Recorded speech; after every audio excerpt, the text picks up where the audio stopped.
नमस्कार साथीहरू, म पण्डित गुरु। आज हाम्रो जो 82 वर्षको अङ्कलसँग आज भेट भएको छ है। म चाहिँ केही कुराहरू उहाँहरू सोध्न चाहिरहेको छु। हजुरहरूले पनि यसो सुनिदिनु होला हस् त। नमस्कार अङ्कल।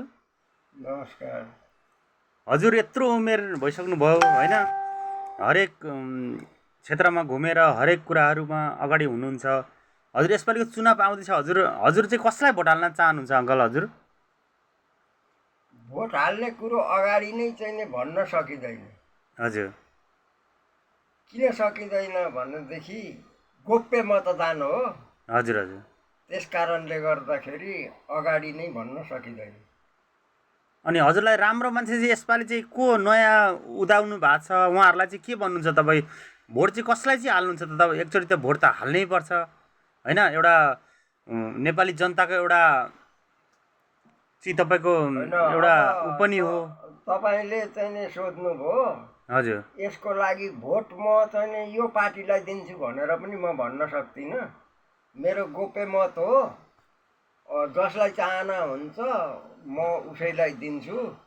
तर पार्टी राम्रो नराम्रो होइन हजुर कुरा पार्टी काटेँ मैले। राम्रो नराम्रो यसलाई चाहिँ नि भोट दिनु। यो पार्टीलाई दिन्न भन्ने कुरा चाहिँ के कारणले काका? अनि हजुरले चाहिँ होइन, त्यो तपाईँको अहिले के हुन्छ भन्नुहुन्छ भनेदेखि हजुरलाई पार्टी चाहिँ कुन मनपर्छ त?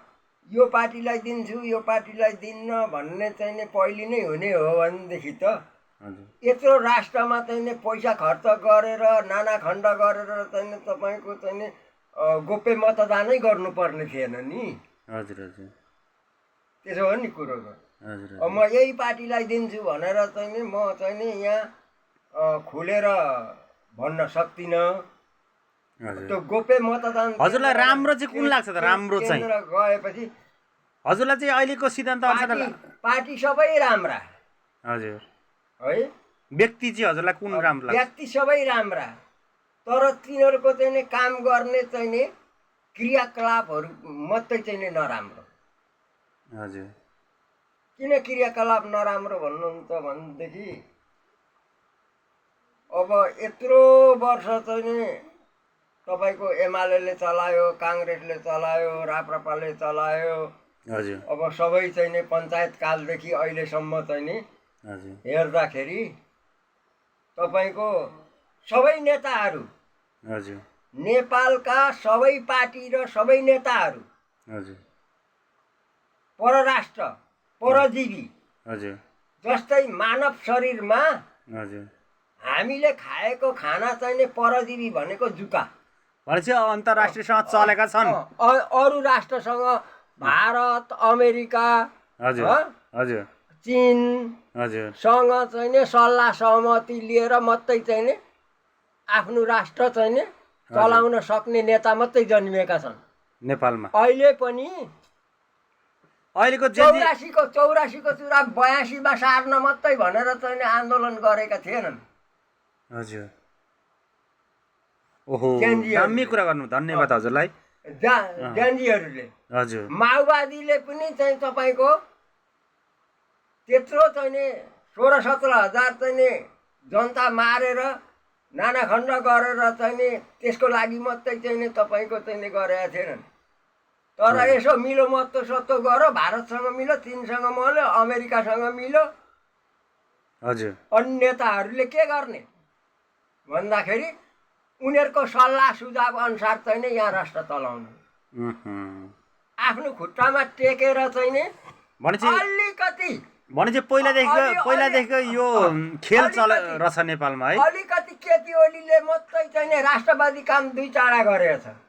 एउटा चुटे नक्सा भयो, हजुर एउटा चाहिँ नि तपाईँको चाहिँ नि यो नाकाबन्दी भारतले गरेका बेला भयो। हजुर अब हिजो अस्ति चाहिँ नि चीनमा गएर हजुर त्यो के जाति सम्मेलन भनेर भन्छे, अब मलाई त त्यति भन्न पनि आएन। त्यसमा गएर आउन बित्तिकै चाहिँ नि अनि जेनजी उठाएर भारत र चाहिँ नि अमेरिकाले नेपालमा चाहिँ नि यो घटना घटाएको हो। यो ग्यारेन्टी हो, एकदम ग्यारेन्टी हो। यसमा चाहिँ नि छानबिन गर्नु, अन्तर्राष्ट्रले छानबिन गर्नु र सिआइबीले छानबिन गर्नु हो भने फरक पर्दैन। यो नेपालले चाहिँ नि सिंहदरबार जलाएको पनि होइन हजुर र नेपाली जनताले पनि होइन हजुर र चाहिँ नि यो संसद भवन यी सबै चाहिँ नि हजुर त्यसमा रामचन्द्र पौडेलले चाहिँ नि एउटा संविधान चाहिँ जोगाएर चाहिँ नि यहाँ चुनावसम्म चाहिँ नि पुर्याएको छ। हजुर भोलि 1 लाख जनताले चाहिँ नि आन्दोलन गरेर हजुर ज्यानजीका नाउँमा हजुर तोडफोड गराए। हजुर हजुर अब भोलि चाहिँ नि फागुन 21 को चुनाव पछाडि 2 लाख जनता उत्रिएर हजुर फेरि चाहिँ नि त्यस्तै तोडफोड गरे भने त फेरि यो चुनावबाट ल्याएका सरकारहरू पनि चाहिँ भाग्नु पर्यो हेलिकप्टरमा चढेर अथवा कहीँ गएर।